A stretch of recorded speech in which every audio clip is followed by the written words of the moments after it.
ফলতায় বিজেপির জয় জয়কার। রেকর্ড জয়ের পর সেখানকার বিজেপি প্রার্থী দেবাংশু পান্ডা ও কার্যকর্তাদের শুভেচ্ছা জানান প্রধানমন্ত্রী নরেন্দ্র মোদী। সোশ্যাল মিডিয়ায় লেখেন, ফলতায় জনগণ রায় দিয়েছে, গণতন্ত্রের জয় হয়েছে, ভয়ের রাজনীতির পরাজয় হয়েছে।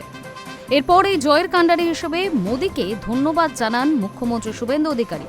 সোশ্যাল মিডিয়ায় তিনি লেখেন, এই জনরায় আপনার নেতৃত্বের প্রতি পশ্চিমবঙ্গের অটল আস্থা। এই তো সবে শুরু। ২৬ নির্বাচনে বাংলায় ধুয়ে মুছে সাফ হয়ে গিয়েছে তৃণমূল। ১০০ পর্যন্ত পৌঁছাতে পারেনি মমতা বন্দ্যোপাধ্যায়ের দল। একক সংখ্যাগরিষ্ঠতা নিয়ে সরকার গঠন করে বিজেপি। তবে ফলতায় ভোটের কারচুপির অভিযোগ উঠেছিল।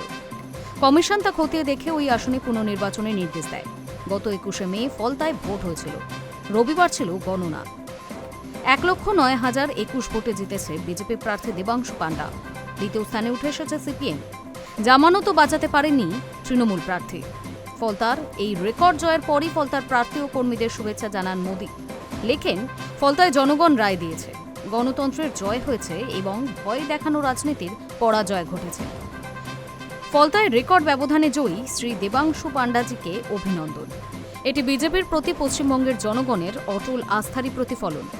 জনগণ বিভিন্ন ক্ষেত্রে পশ্চিমবঙ্গ সরকারের অসাধারণ কাজ দেখতে পাচ্ছেন এবং সেই কারণেই আমাদের আরও আশীর্বাদ করার সিদ্ধান্ত নিচ্ছেন। পশ্চিমবঙ্গ জুড়ে সমস্ত বিজেপি কার্যকর্তাদের তাদের অসামান্য কাজের জন্য আমার অভিনন্দন। আগামী দিনেও আমরা পশ্চিমবঙ্গের অগ্রগতির জন্য কাজ করে যাব। এরপরে সোশ্যাল মিডিয়ায় মোদীকে ধন্যবাদ জানান মুখ্যমন্ত্রী।